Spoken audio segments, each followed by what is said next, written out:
Tates, Mames streben, sehr Kinder euch zu geben, weil das ist die größte Freude bei sie.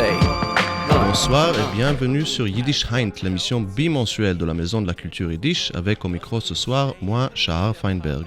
Zu der Klezmer a geschrei, nu lo mir alle. Ce soir, nous sommes de retour à Paris après 2 mois à New York et j'ai le grand plaisir d'avoir avec moi au studio Tal Hever-Chibovski, directeur de la Maison de la Culture Yiddish. Bonsoir Tal. Bonsoir Shahar.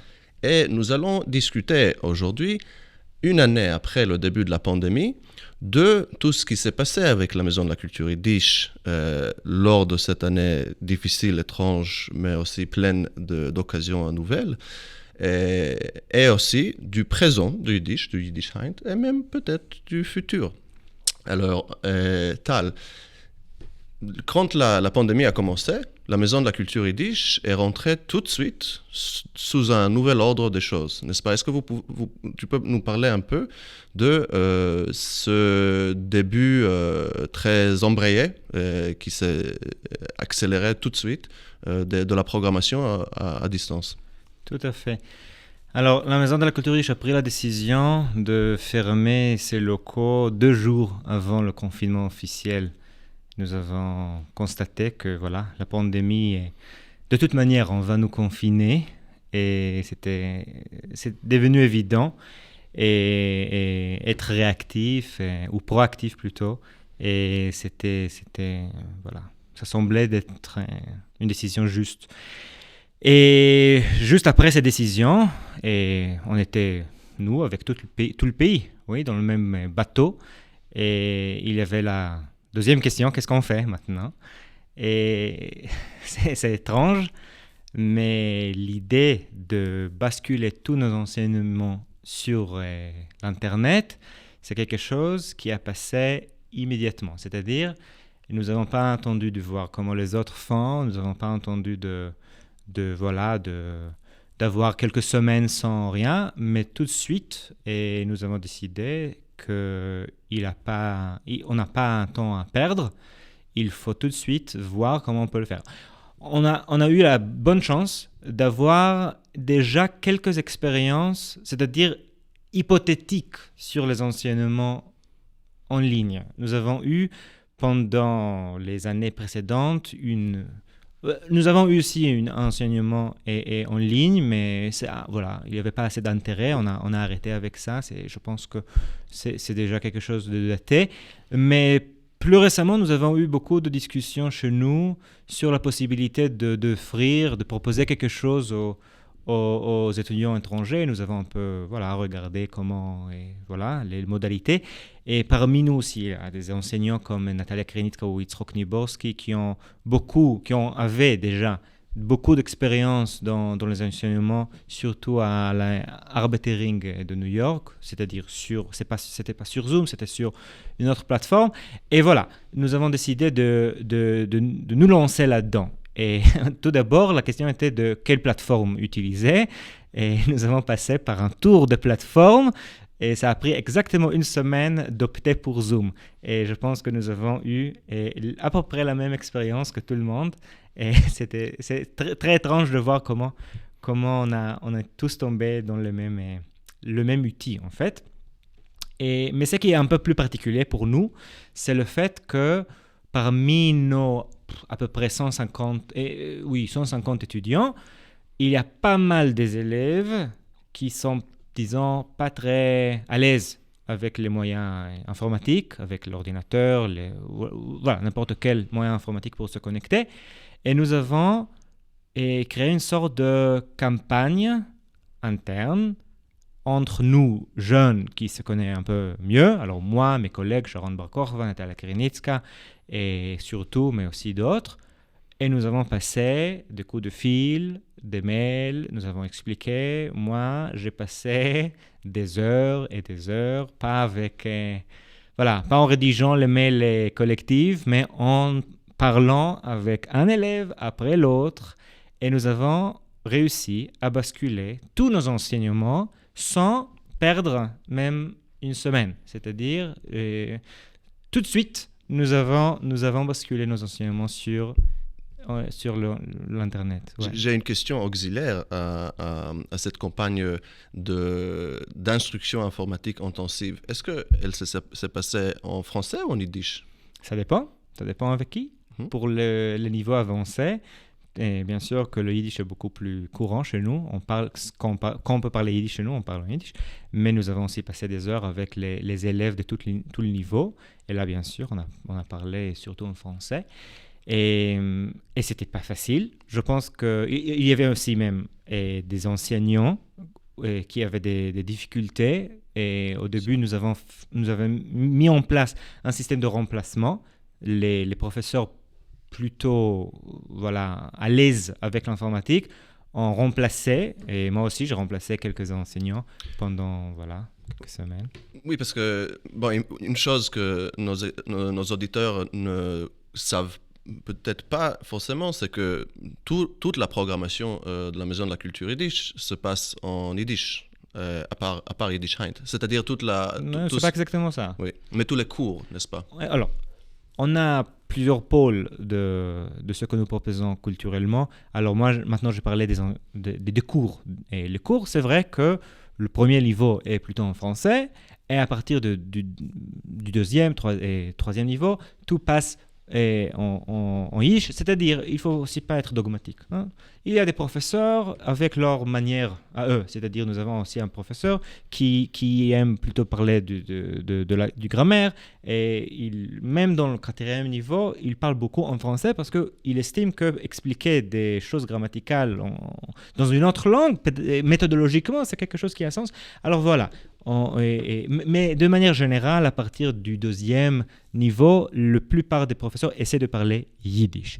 Mais parallèlement à notre offre de cours, nous avons aussi un programme culturel hyper riche, qui est devenu aussi plus en plus riche et pendant les dernières années, surtout sous la coordination, la direction, la responsabilité de Régine Nebel, qui est responsable de la programmation culturelle et une très très très chère collègue, qui est la personne en fait qui crée et qui coordonne et qui cherche toujours de nouvelles thématiques, de nouvelles thématiques, de nouveaux sujets, de nouveaux intervenants pour proposer un programme extrêmement riche. Et ce programme-là, on ne peut pas du tout dire que c'est un programme seulement en yiddish. Pas du tout. C'est un programme qui est comment on dit ça? Majoritairement. Merci, Shacha. En français. Nous avons aussi quelques conférences de temps en temps en yiddish. Mais la plupart des activités sont en français. Et ce programme-là, un peu après les cours étaient les pionniers. Oui, on parle aujourd'hui de cette année de basculement, cette année de pandémie, etc. Et les cours étaient les pionniers. Nous avons appris comment utiliser Zoom grâce aux cours. Nous avons compris quelles sont les capacités, quelles sont les limites de notre public grâce aux cours. Et peu à peu, la culture a repris aussi en ligne. Il y avait une petite pause de présentiel. Je sais qu'il y a des gens qui n'aiment pas ce mot, je n'ai pas compris pourquoi. Moi, je ne suis pas de langue maternelle française, alors je parle comme je lis chez les autres. Alors, il y avait cette petite pause entre premier et deuxième confinement, oui, et je pense que c'était au mois de septembre et octobre, et où on avait un petit programme culturel sur place, mais juste après, on est revenu et je sais pas, vers l'arrière, je sais pas comment on peut le comprendre et on peut le voir. Mais c'est-à-dire, jusqu'aujourd'hui, si on voit notre lettre mensuelle, nous précisons chaque fois si l'activité passe par Zoom, et malheureusement ou heureusement pour les non-parisiens, presque la totalité de notre programme culturel actuellement passe sur Zoom.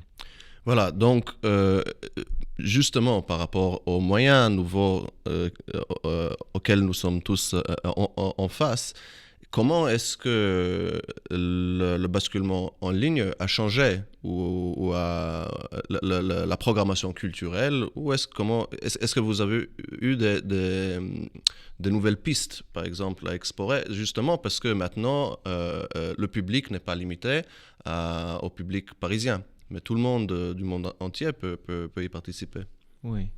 Alors, il y a plusieurs aspects de changements, de transformations. Et bien sûr que tout d'abord le public. Et étonnamment, ce n'est pas qu'une question géographique. Bien sûr que la question géographique est très importante, c'est-à-dire c'est une très grande ouverture vers le non-parisien, c'est-à-dire énormément de participants français qui participent également au cours, mais aussi à la programmation culturelle et depuis Marseille, Lyon, et Strasbourg, etc. Et les francophones, on a énormément de participants maintenant, beaucoup plus, je ne veux pas dire énormément, mais beaucoup plus de Belgique, et de Suisse, etc. Mais aussi, il y avait une sorte d'ouverture générale vers, disons, l'international.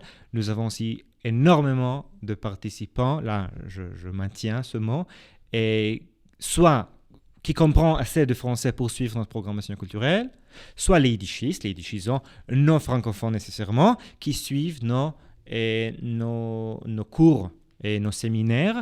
Et là, la diversité géographique est très comparable à la diversité géographique, par exemple, de nos universités d'été. Mais bien sûr, la différence est énorme que les universités d'été, c'est ponctuel, c'est 3 semaines, et le monde entier se réunit, soit à Paris, soit à Berlin, pour suivre les cours. Toi aussi, tu as passé des bons moments avec nous.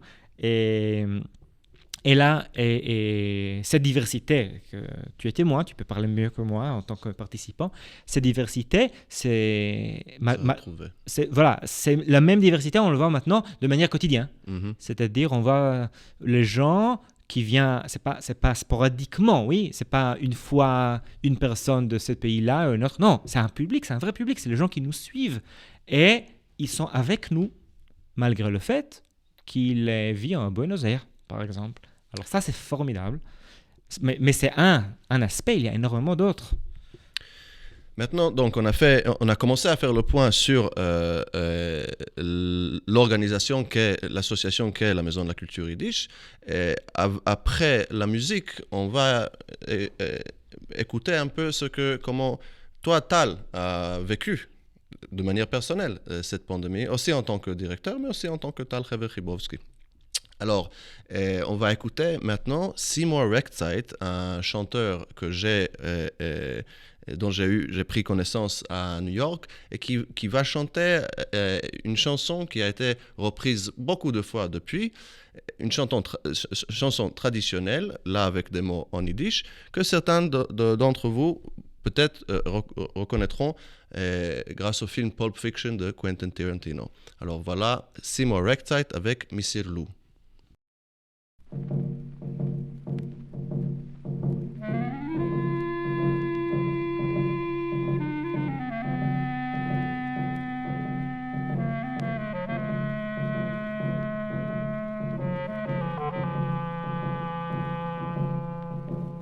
Weit in der Midweg in heiße Sinn verbrennt,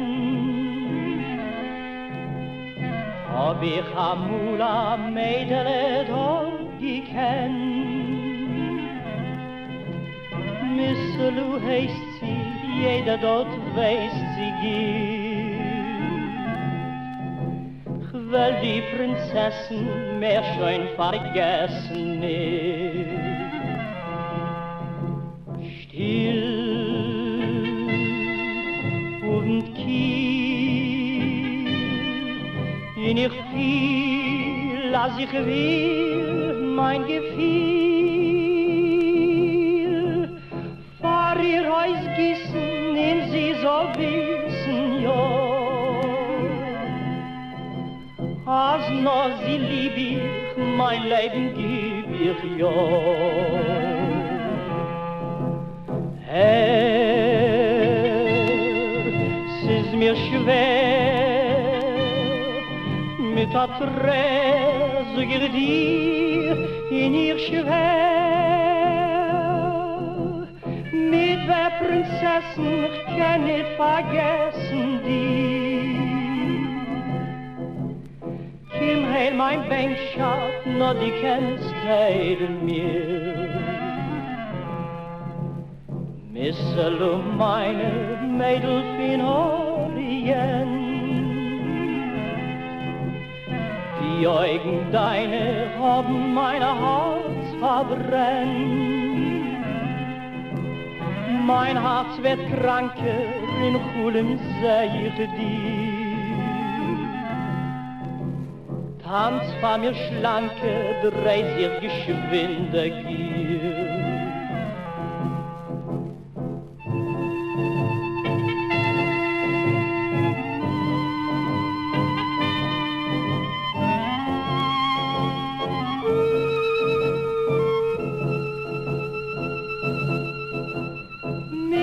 Prinzessin, ich kann nicht vergessen dir. Kim heil mein Bänkschaft, nur die kennst heil mir. Mein miserer Blum, Misselum.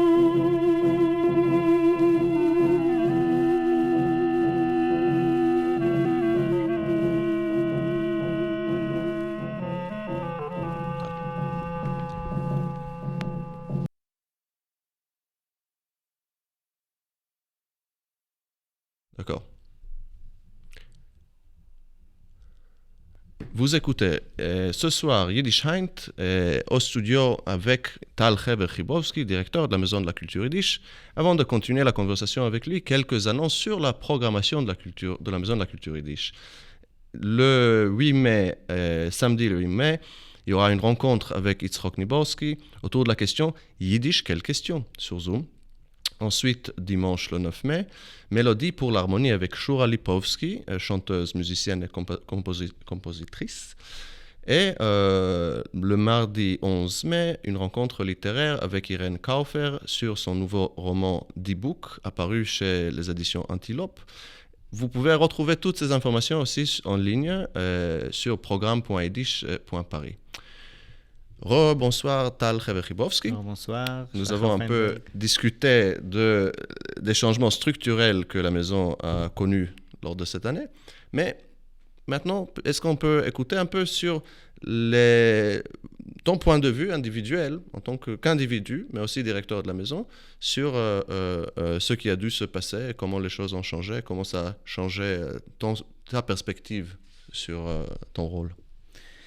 Voilà, alors moi je pense pas tellement que mon perspective en tant que directeur a été changée, plutôt j'aurais dit que cette année a exigé que je fasse ce que je fais de manière beaucoup plus intense et intensive, c'est-à-dire mon rôle de directeur, c'est pas que de coordonner ou de voir des visions, des idées sur l'avenir de la Maison de la Culture Yiddish, mais aussi d'être un peu le psychologue, un peu écouter et les angoisses, résoudre les conflits, résoudre les difficultés personnelles. Et c'est quelque chose, je pense que dès le départ, c'est-à-dire ça fait déjà ma 7e année, je pense, comme directeur.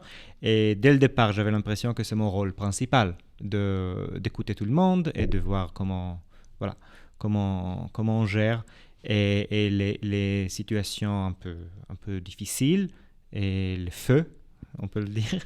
Et cette année, c'était particulièrement brûlant. C'est-à-dire, l'angoisse était partout, moi aussi, j'avoue, et l'angoisse de la crise sanitaire et l'angoisse très réelle de ce qui peut passer à nous, à nos proches, mais aussi l'angoisse de ce qu'on fait avec une maison fermée. Est-ce qu'on va continuer à vivre? Est-ce qu'on va continuer à avoir une vie culturelle ou pas? Et on a cherché sans cesse des réponses à ces questions et je suis assez content avec les réponses que nous avons trouvées, mais au long de toute cette année, il y avait toujours une angoisse de, voilà, est-ce que ça va être assez? Est-ce que les gens vont pas oublier la maison de la culture yiddish ou le yiddish et pendant ces longs moments de confinement?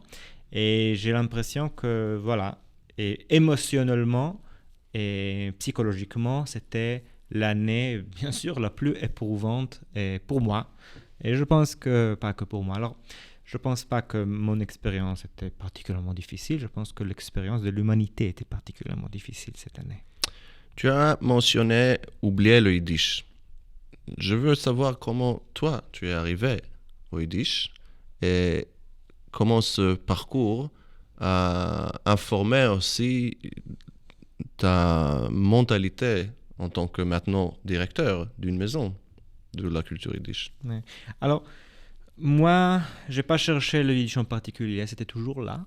C'est la langue de tous mes grands-parents et les parents de mes grands-parents pendant des siècles. Très souvent, quand je suis face à quelqu'un qui me demande comment c'est possible que tu apprennes le yiddish, c'est tellement bizarre, un jeune homme comme ça, je dis, est-ce que ça c'est bizarre? Pendant des siècles, ma famille a parlé yiddish et c'est seulement mes parents qui ont décidé de ne plus parler yiddish. C'est pas que eux qui ont décidé, c'est aussi leur société qui a décidé pour eux, la société israélienne, et de ne pas parler yiddish. Et moi, je recontinue la chaîne qui existait bien avant moi. C'est normal, c'est pas bizarre ou c'est pas surprenant.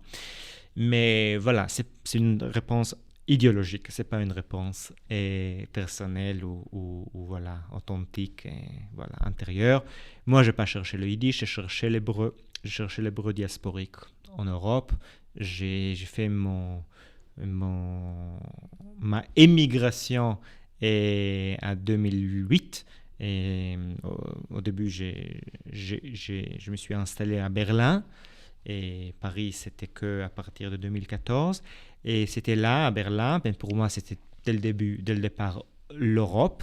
Je me suis demandé quel est le rôle de ma langue maternelle ici. Et ma langue maternelle, c'est l'hébreu. Alors j'ai cherché qu'est-ce que ça veut dire l'hébreu ici, autrement dit, l'hébreu diasporique. J'ai fondé un revue littéraire qui s'appelle Mikan Ve'elach, revue pour l'hébreu diasporique, en 2016. Et pour moi, yiddish, c'était la langue qui a donné les réponses aux questions que j'ai posées à l'hébreu. Tu vois? J'ai demandé qu'est-ce que ça veut dire parler une langue d'une manière diasporique? Qu'est-ce que ça veut dire avoir une communauté de gens dispersés dans le monde qui partagent la même langue, mais qui ne sont pas majoritaires, qui sont minoritaires, qui n'ont pas leur propre position de pouvoir. Et voilà, l'hébreu pendant 2000 et quelques années. Alors, où je peux trouver ces réponses, si pas dans la langue yiddish, qui est la langue diasporique, minoritaire et par excellence. Oui. Et c'est une question. Parce que moi, je pense aussi que l'anglais et le français sont les langues diasporiques, mais on peut parler. C'est pas le sujet d'aujourd'hui. De toute manière, moi, je n'ai pas cherché le yiddish, j'ai trouvé le yiddish. Et j'ai cherché les écrivains hébraïques ici à Paris, c'était 2012. Et j'ai trouvé la Maison de la Culture yiddish, j'ai trouvé Yitzhak Niborski, Gilles Rosier, Sharon Bar Kochva, animateurs de la Maison de la Culture yiddish, mais aussi hébraophones, les gens qui peuvent s'exprimer à l'écrit aussi en hébreu. Et là, c'était une amie à moi, Rola Younes, et une polyglotte phénoménale, et qui parlait énormément de langues, parmi eux aussi l'hébreu et le yiddish. Elle m'a dit, Metal, tu dois connaître ces gens. Elle m'a amené vers Gilles et Yitzhak et Sharon.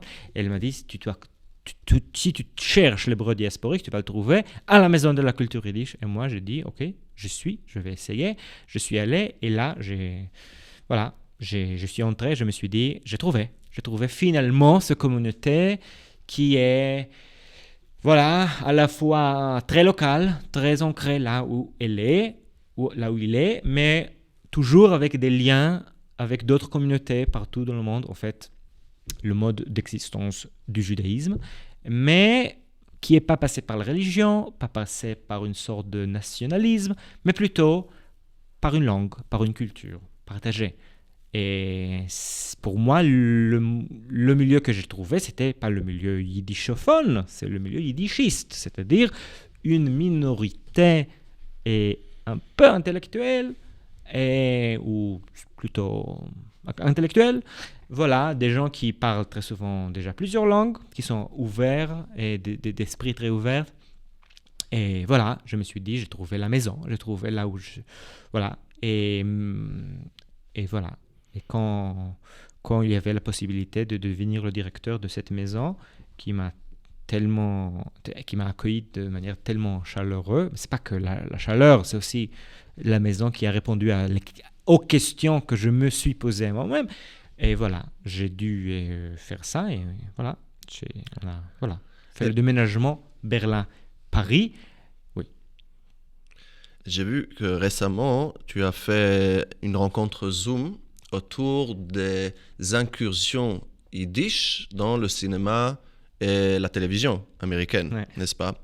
Et dans l'introduction que tu as donnée à cette rencontre, tu as dit quelque chose comme c'est par les incursions du minoritaire, justement, dans la culture majoritaire, où on peut avoir la meilleure idée de l'interaction entre les deux. Et pas forcément, c'est-à-dire comment les minorités sont représentées par le mainstream. Et j'entends un peu de ça, bien sûr, dans ce que tu racontes là. Oui, je suis d'accord. Alors, c'est drôle que tu parles de ça. En fait, on peut peut-être dire quelque chose sur le thème officiel de notre rencontre cette année de pandémie et qu'est-ce que c'est la culture yiddish en temps de pandémie de Covid-19. Et voilà, c'est un exemple, ce rencontre que j'ai préparé, que j'ai fait. En fait, c'était pas que... Voilà, bien sûr que ça m'intéresse. Moi, je suis un grand fan de la télévision américaine, et chaque fois qu'on voit quelqu'un qui parle 2 ou 3 mots en yiddish, ça, voilà, moi je comprends. Alors je note, et voilà, et je me suis dit, et c'est très intéressant de faire quelque chose là-dessus, même avant la pandémie. Mais la décision de le faire aussi dans le format que je fais, c'est-à-dire de tirer les scènes, de les commenter, c'était aussi une manière de dire, voilà, nous sommes maintenant dans une situation où tout le monde, pour consommer la culture yiddish, est forcé d'être devant un écran. C'est-à-dire, nous sommes une quarantaine de personnes devant un écran, et voilà, sur Zoom, une personne parle, les autres écoutent. Alors, ça, c'est quelque chose qui est imposé. Mais quelles sont les choses qu'on peut profiter? Comment on peut profiter de cette situation? Par exemple, de créer un sorte de ciné-club. Et un ciné-club beaucoup plus interactif. Un ciné-club commenté. Nous avons déjà fait des ciné-clubs chez nous, mais un ciné-club, je trouve, voilà, la télévision. C'est quelque chose beaucoup plus intime quand tu le fais chez toi. Alors aujourd'hui, notre génération, et toi et moi, Shahar, nous comprenons qu'on consomme la télévision pas avec un appareil de télé. On le consomme avec notre ordinateur. Il y a un moment... De manière légale, bien sûr. Bien sûr. Il y a quelque chose de très intime d'avoir ta série et dans ton petit écran dans lequel tu travailles aussi. Et voilà, c'est le même écran, et tu regardes ta série. Et si on fait ça, il y a quelque chose de heimish là-dedans. Oui, quelque chose de... Je ne sais pas comment on dit heimish en... Heimish, voilà, on va le dire comme ça. Maisonné.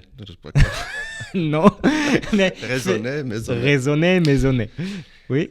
Alors, une petite pause musicale. Maintenant, on continue avec Seymour Rexite, cette fois-ci avec son titre Mirage, sur la musique d'un autre juif, mais qui a pris une autre direction dans sa vie, Félix Mendelssohn, et retourné avec les paroles de Miriam Kressen, qui était la femme de Seymour Rexite, et interprète, actrice et chanteuse elle aussi.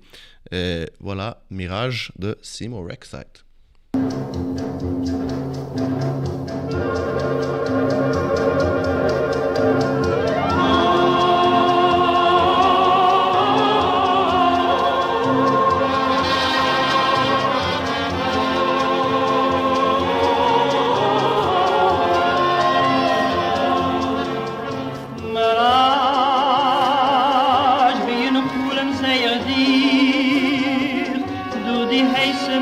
Nacht verfolgst du mich. Rasch, was verschwindst tief in mein Blick, ihr nimmst mit sich auf ewig, mein neues gefunden Glück. In den Kischiff in der Nacht, wenn Sternblachen Himmel gehen schlucken, bei mein Karawan vertracht, damals fand mein nur im Herz zu hoffen, dann da seh ich dir, Geliebte meine, die saphiren finklen Augen deine, sie ist es bloß am Rasch, wie der Träum fällt dir mein nur im Herz. Rasch reißt die sich mit mir aufs Nei, und dann seh ich dich nicht mehr, fühlen vorbei. Rasch bist du es groß mein Glück, wer hat Wirklichkeit mir rasch in Kind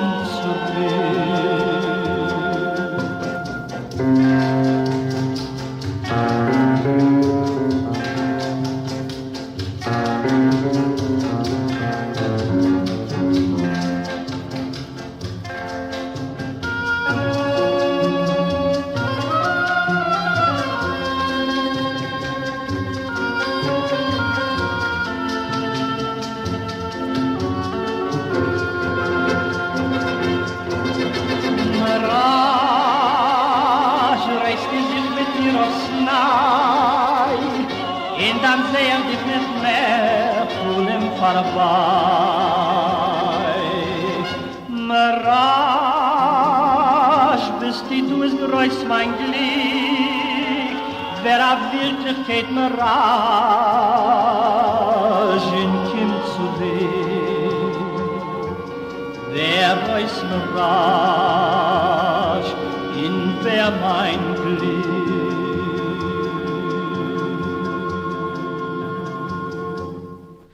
Nous sommes sur Yiddish Heint ce soir avec Tal Heber-Chibowski, directeur de la Maison de la Culture Yiddish. Tal, on a parlé un peu de ce qui s'est passé, des opportunités aussi nouvelles qui se sont offertes grâce aux nouveaux moyens. Quelles sont aussi peut-être les limitations rencontrées, parce que tout n'est pas positif, n'est-ce pas? Alors tout d'abord, on a constaté dès le début qu'il y a un petit nombre de personnes qui ne voulaient rien savoir de Zoom ou de l'Internet. Nous avons même une élève qui n'a pas l'Internet chez elle et qui ne veut pas avoir de l'Internet chez elle, et elle a été complètement exclue de l'enseignement. Et le point fort qui voilà, si on peut le relativiser un peu, je pense qu'il y a pas mal même des Parisiens qui sont très contents avec ce format, et je vais le dire tout simplement, on entend mieux. On entend mieux, c'est-à-dire pour pas mal de gens, le fait qu'on peut chez soi régler le volume, etc., et de voir directement et de manière agrandie la personne qui parle, est en fait une amélioration par rapport à la présentielle. Mais bien sûr que je cite ces points forts qui ont été, c'est-à-dire c'est les choses que les gens ont partagées avec moi, mais bien sûr qu'il y a énormément de gens qui suivent nos cours et notre programme culturel, malgré le fait qu'ils aimeraient davantage se voir en chair et en os. Et je pense que tout le monde attend, pas tout le monde, mais une grande partie de nos adhérents, de notre public attend à pouvoir se retrouver. Mais encore, c'est les banalités déjà, c'est des choses, je pense, générales. Maintenant, en ce qui concerne la programmation culturelle, le Zoom, ou disons l'Internet, pose le plus grand problème en ce qui concerne la musique. Si on peut faire énormément de choses, même le théâtre, nous n'avons pas vraiment fait le théâtre, nous avons fait quelque chose sur le théâtre, mais nous n'avons pas fait vraiment le théâtre. Je sais qu'il y a du théâtre yiddish qui a décidé de faire des lectures sur Zoom. Ça marche avec décalage, mais ok, on peut toujours se réinventer. On peut le dire comme ça. Bien sûr, ce n'est pas la même chose, mais la musique, c'est la cata. C'est-à-dire, si tu veux vraiment réunir, par exemple, chanteurs et instrumentalistes qui ne sont pas dans le même coin. Je sais qu'il y a des moyens de le faire, mais ils sont hyper compliqués et ils exigent des connaissances numériques très élevées. La même chose, bien sûr, pour le choral. Et alors, notre chorale a subi un très grand... Voilà. C'était un coup. Un coup est très difficile parce que le choral est dirigé par Shura Lipovski, la chorale de la Maison de la Culture. Ce n'est pas seulement les gens qui chantent avec la dirigeante. C'est toute une communauté dans notre maison. C'est un très grand choral et le fait de ne pas pouvoir se voir et quelques fois qu'ils ont essayé de chanter chacun dans son coin, etc., ça n'a pas très bien marché et j'ai entendu parler que la plupart des chorales ont subi les mêmes problèmes. C'est pas que nous, bien sûr. Par contre, Marthe Desrosiers, qui est notre animatrice de groupe des klezmer, a réussi quand même de créer une sorte de nouvelle présentation de son atelier de klezmer par Zoom qui marche apparemment. Ça marche. Je ne sais pas exactement comment. Je pense bien sûr qu'ils ne peuvent pas vraiment jouer ensemble, malheureusement. Mais voilà, on peut tout à fait apprendre théoriquement la musique instrumentale, la théorie de la musique klezmer, même si c'est pas dans le contexte de jouer ensemble. Et ça, c'est les limitations les plus claires. Tout ce qui concerne la synchronisation musicale, le rythme qu'on peut pas vraiment reproduire. Oui. Non, on a fait un tour de table autour de la question de qu'est-ce qui s'est passé avec la Maison de la Culture depuis 1 an. Maintenant, pour terminer l'émission, à quoi avons-nous à nous attendre ? Qu'est-ce qui nous attend dans les mois à venir, dans cet été par exemple ? Alors, c'est une grande question de manière générale. Est-ce qu'on va revenir vers l'arrière, comment c'était avant ou pas ? Je pense que encore ces questions sont devenues un peu banales. Chacun pose les mêmes questions. Pour nous, c'est clair que l'expérience vécue a ouvert énormément de portes, les portes qu'on a essayé d'ouvrir avant et les portes qu'on ne savait pas qu'il existe. Et quand je dis ça, je ne parle pas que l'agrandissement de notre public, je parle aussi de modalités de programmation culturelle. Par exemple, je te donne un autre exemple, je partage avec le public de Yiddishheit. Et c'est la crise sanitaire qui a tué notre brochure trimestrielle. Nous avons une brochure trimestrielle qui est sortie juste avant la crise, qui est devenue complètement non pertinente. Et le fait que nous avons arrêté de publier une brochure trimestrielle, et au lieu de faire ça, nous avons un site, programme.yiddish.paris, et nous permet aussi d'être beaucoup plus réactif, de programmer au fur et à mesure, de voir ce qui marche moins, de nous adapter davantage aux besoins de notre public. Et là, je pense qu'il y a un consensus général. On ne va jamais retourner à cette brochure trimestrielle qui coince la programmation, qui crée un grand stress juste avant la sortie de cette brochure et après, on est coincé. Voilà un exemple qui n'a rien à voir avec le Zoom, ce qu'on peut faire avec, mais c'est un changement, disons, paradigmatique ou conceptuel qui va rester sur place grâce à cette période très difficile de manière générale. Et je pense qu'il y a énormément de petits exemples comme ça. C'est-à-dire, notre plan, je pense que c'est le plan général pour tout le monde, j'espère, mais pour nous c'est évident, on va garder tout ce qui est bon, on va retrouver tout ce qui était bien et on va essayer de ne jamais laisser tomber les gens au milieu. C'est-à-dire, et maintenant on a gagné un nouveau public, on ne va pas le laisser tomber.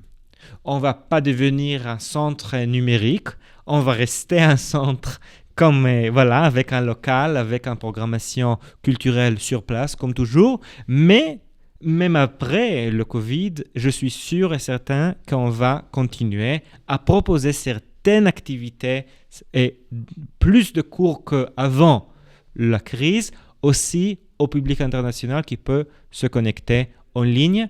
Et on parle beaucoup de l'hybridité. En fait, ça, c'est le vrai hybride. Le vrai hybride, c'est pas de mettre en ligne, en live, quelque chose avec les commentateurs par le chat. Ça, c'est déjà fatigant, à mon avis. Ça, c'est Instagram. J'ai pas l'impression qu'on a énormément innové. Insta-live. Ce qui est important conceptuellement, quand on parle de l'hybridité, moi je tiens beaucoup à ce bagrif, à ce concept. L'hybridité, je pense que aussi le yiddish est une langue hybride. Et d'une manière très, très positive, je le dis. Et je trouve que l'idée de base est de ne pas créer une culture de soit ça, mais plutôt une culture de et. C'est-à-dire continuer rien ne nous empêche à continuer tout ce qui était bien pendant cette année et de refaire tout ce qui était formidable avant en présentiel. C'est ça le vrai hybride pour moi. Et voilà, on va tenter pour la première fois de faire quelque chose comme ça pendant notre université d'été, cet été et en août. Et plus d'informations sur, si je peux faire une petite pub, yiddishparis.com. Yiddishparis, dans un mot.com. Là, et il y a tout le programme de notre université d'été et au mois d'août, qui va être en fait hybride, c'est-à-dire on va avoir sur place deux niveaux, niveau 1 et 2, si on va nous permettre de le faire, c'est-à-dire on envisage de le faire. Bien sûr que tout peut arriver à une nouvelle vague, on ne sait pas. Et dans ce cas, on va basculer ces niveaux vers l'Internet, mais normalement, on tient ça. Et on va avoir aussi un programme avec tous les niveaux international. On estime qu'on ne va pas pouvoir avoir un grand public international sur Paris qui va venir pour 3 semaines dans un petit endroit. Voilà, ça ne va pas aller. Alors, on va le faire par Zoom, mais on va réunir ces deux groupes. On va avoir un programme culturel, des ateliers, comme toujours, qui sont aussi par Zoom pour les deux groupes ensemble. Et on va essayer de créer des ponts entre présentiel et numérique. Et aussi de proposer quelques activités aussi seulement en présentiel. Par exemple, un atelier de cuisine qui est un moyen fantastique d'apprendre le yiddish en cuisinant. On peut le faire numériquement. J'ai déjà vu des très bons exemples, mais on va profiter du fait qu'on peut le faire sur place, par exemple. Excellent. Tal Khibovski, je te remercie d'avoir été avec nous ce soir ici. Je te souhaite bon courage en tant que le directeur de la Maison de la Culture Yiddish. Je te souhaite bon courage à la maison et à nous tous. Merci à vous, nos auditeurs, d'avoir été avec nous aussi. Et on va terminer sur encore un titre de Simo Rexite qui s'appelle le Miami Beach Rumba, ce que nous tous, nous espérons pouvoir faire éventuellement sur les plages à Miami ou ailleurs. Merci Tal. Merci beaucoup Shachar. Et bonne écoute et à bientôt sur Yiddishkeit.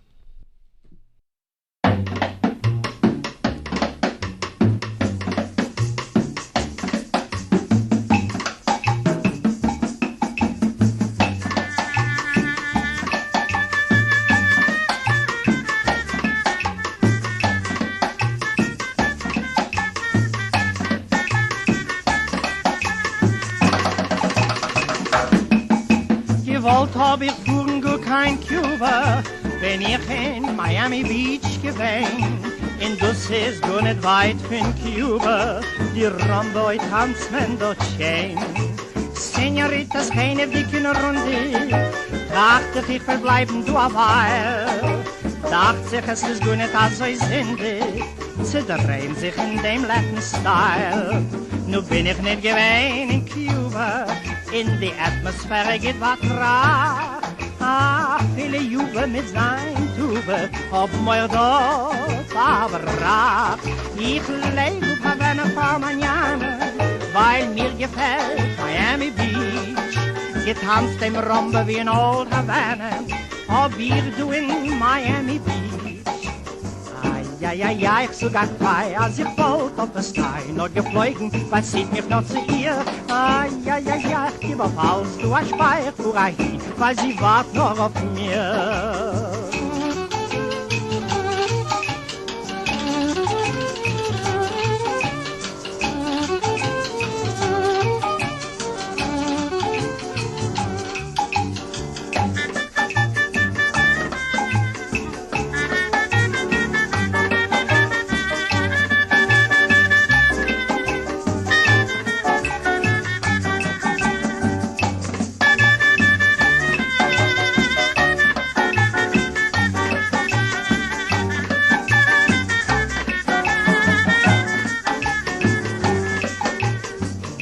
Gewein in Cuba, in die Atmosphäre geht was rar. Viele Jube mit sein Tube, ob mir dort verbracht. Und ich lebe auf Havana für Manana, weil mir gefällt Miami Beach. Getanzt im Rombe wie in Old Havana, ob wir du in Miami Beach. Ja, ich sogar frei, als ich wollte auf das Stein noch geflogen, weil sie mich noch zu ihr. Ja, ich gebe auf alles, du hast Speier für ein, weil sie wart auf mir.